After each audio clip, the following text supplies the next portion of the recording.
Okay, we're back, and tonight we're talking about outlining. So, do you have a way that you go about outlining? I outline different with every project. Hmm. Sorry, I have the hiccups. Um, Great. It's perfect for outlining. yeah. This time I am doing kind of a version, sorry, a version of Stephen Pressfield's foolscap method. Okay, how does that work? So, it's not it's not extremely different from like Save the Cat. Hmm. Although it's not a strict like 15 point plot. Um, but it's basically like an inciting incident, a middle build, and then a climax. Hmm. And then you fill in everything else. Yeah, that's interesting. I do a similar thing. It's just a lot more granular for me. So I'm a big fan of, I think it's Neal Soloponte. It's The Hero's Journey in 195 Steps. Yeah, Um, I've read that. I've read that. yeah, I love that book. Yeah, and I will literally just go like beat for beat down. Like I'm on step 92 right now. Um, and I'll just put in for my story what is supposed to happen at step 92. And I will deviate. I'll change up the steps. I'll change up the order. Um, for my second novel, it was a continuation of the first novel. I kind of tried to deviate from Soloponte's outline pretty significantly because the the Soloponte book, it or Soloponte, however you say his name, it tracks pretty close with like Star Wars or Matrix or something like that. And so I was curious, like, what would happen if I did a minute by minute analysis of Empire Strikes Back, the second uh kind of second Star Wars movie, if you would. Like, I know that's not No, um it is. There are only three, and yeah, that is the okay. second one. Put your angry comments below. Um, Yeah. but but yeah, so what's interesting about Empire Strikes Back, if you look at it through the lens of the hero's journey, is it reverses things in interesting ways. So, for example, the goddess Princess Leia is more aligned with kind of the Han Solo character, and it's a weird kind of dance that occurs. Like whenever Han Solo and Leia are close to each other, like right when they're about to kiss, is like right when Darth Vader is closest to them. So like Darth Vader's the villain in it is doing this funny interplay with there's this weird triangulation that's going on with them, whereas they get more and more intimate, Darth Vader is getting closer and closer to them.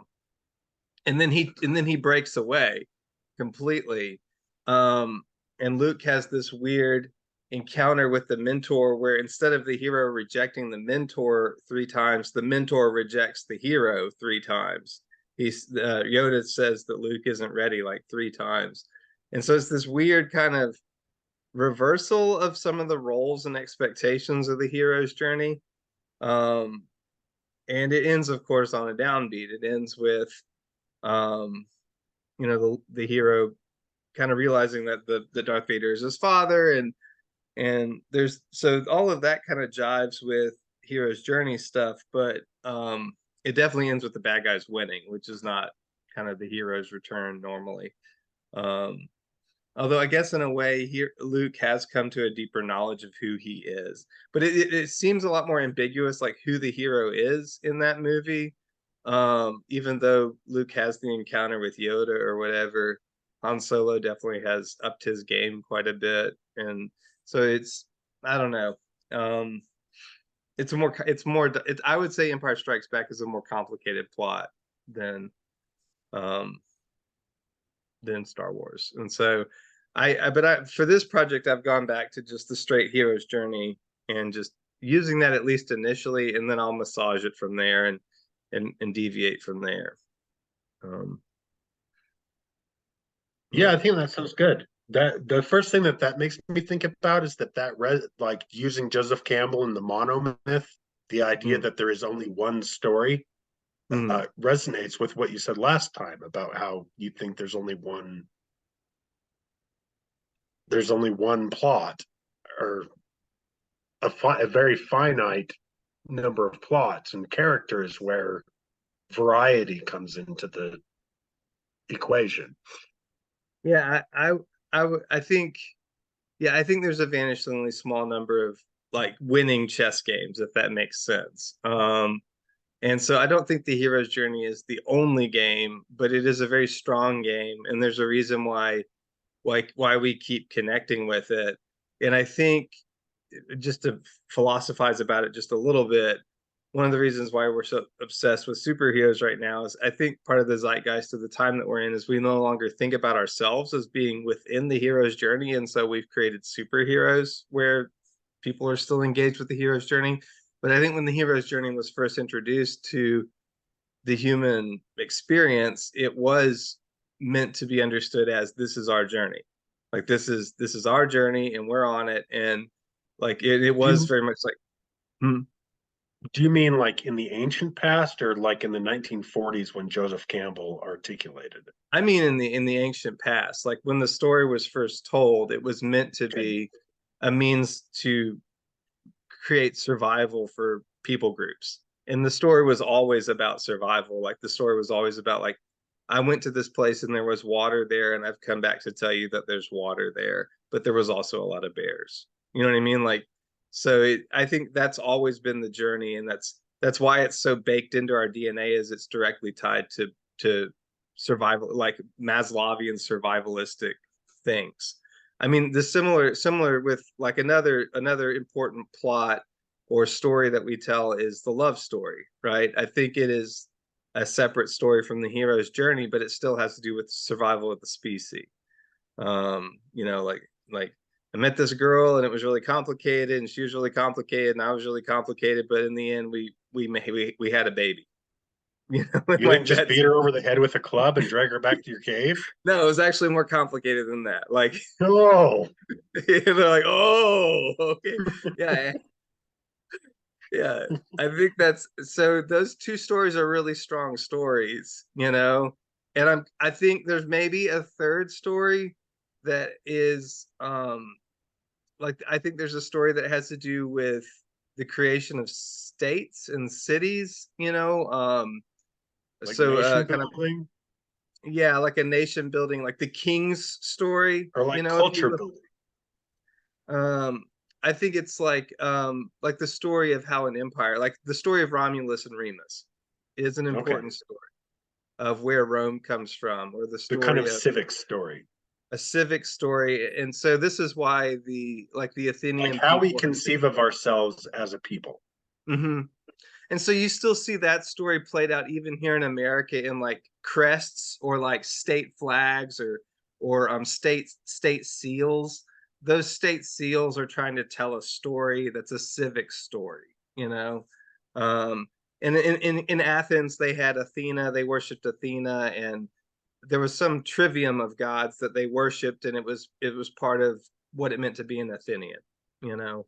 Sure. Um, Yeah. like the Jewish people had their story of the Exodus, which can't really be understood as a hero's journey because the hero in it is their God, but their God very quickly becomes a Well, nation making God, right?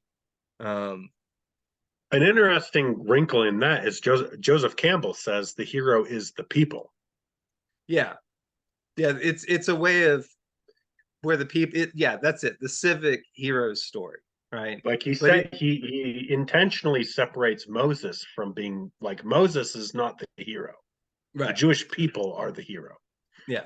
Where I mean, Hercules clearly is a hero. Moses is not a hero. He's flawed, and that's one of the things that's so interesting about that story. But I would say it's like a civic story, and a possible.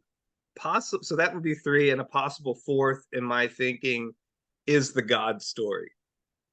Um, I do think it's distinct from, there's ways that the God story can be distinct from like the civic God story. Like when you look at the story of Siddhartha attaining enlightenment, or the journey to the West, where the monkey becomes a god. And I mean, it's still kind of the hero's journey, but something else is at stake.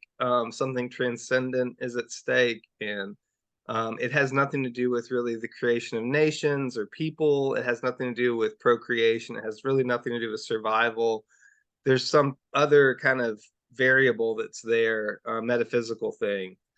Um, Sure. but it is, Let's draw that back to your take on Dungeon Crawler Carl. yeah. Like that's not a civic story, is it? I mean, Or is Dungeon Crawler Carl, it may be a civic hero story. I don't It's mean Dungeon Crawler Carl. I mean the story that you want to write that was kind of inspired by reading it. oh, the lit RPG thing that I'm working on. Yeah. That's a good question. It wasn't really until we started this conversation that I've started to wonder where it's situated, and it may very well be in the fourth one. Um, it may be in that kind of, as I've been looking at the hero's journey, the moments when I kind of feel like deviating from the hero's journey, it's around this question of um like, how did this person get thrust into this situation, and like what is it that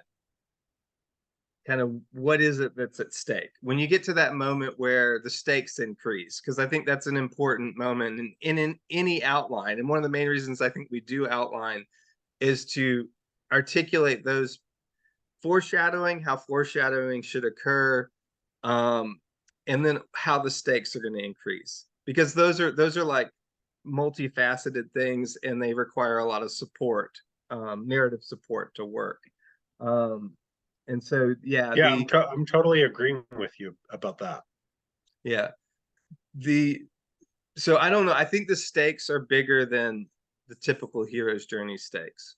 Um, Well, that's so saying something. Since yeah, I don't think it's just like, hey, there's, like, typical hero's journey stuff. Like Luke destroys the Death Star, right? And the rebellion is saved, at least for today. Um, yeah, but as it's translated into like screenplays from the 1980s and 90s, mhm. but really it's about a world savior.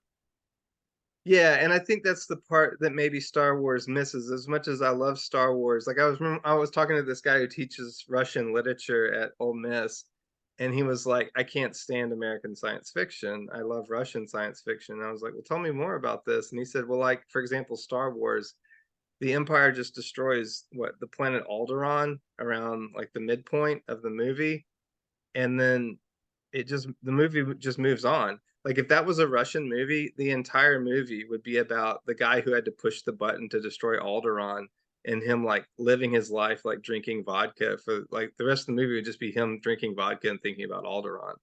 And I was like, "You're right. Like that is a much better movie." Like that feels more lived to me. It Um, feels more lived, yeah. It uh, doesn't sell as much popcorn though. it doesn't sell popcorn, and I can't really see Mark Hamill, signing on to that. Um, but yeah, I am interested in that.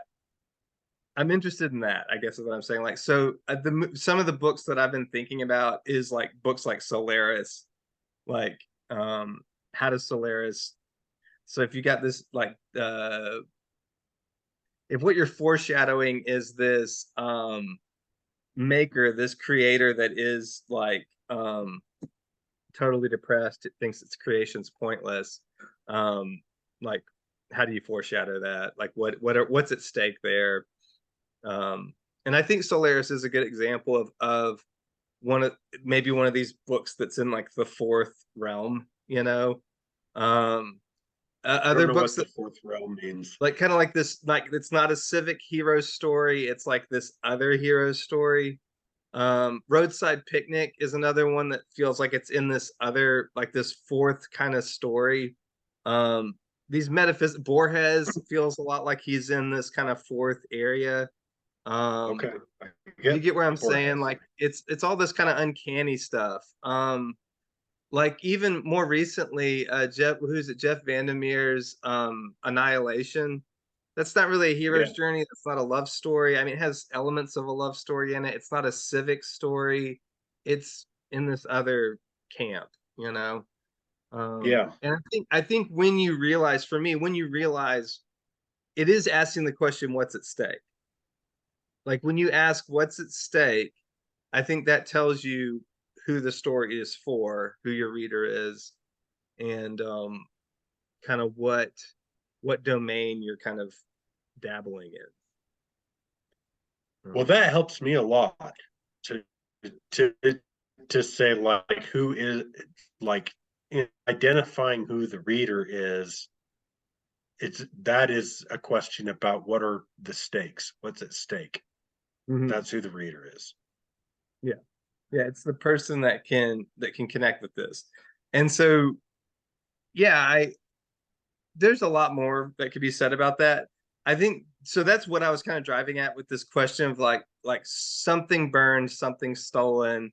It's like the question is like who would feel that loss? Like if you stole something, who would say, "Oh, that was taken," or if you burned something, like so. That's one way I think of thinking about that question.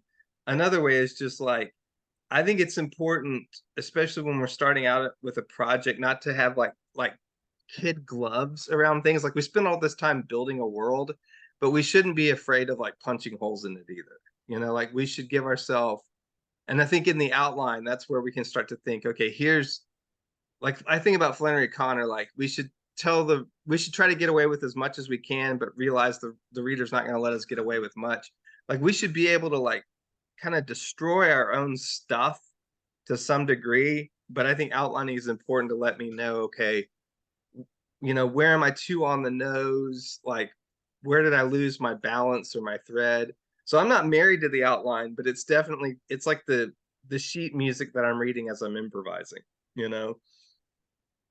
And if I get too far in an improvisation, I have to get back to the plot by this beat. You know what I mean? I have to get back from the drum solo by this beat. So I don't lose my head in the drum solo or the whatever kind of solo. Yeah. Well, I appreciate your like sheet music analogy. I feel like that's pretty close to what I'm doing, Yeah. which is I'm gonna write like the beginning, and then I'm gonna write the middle, and then I'm gonna write the end, and then I'm gonna go back and try to build from the beginning to the middle, and then from the middle to the end.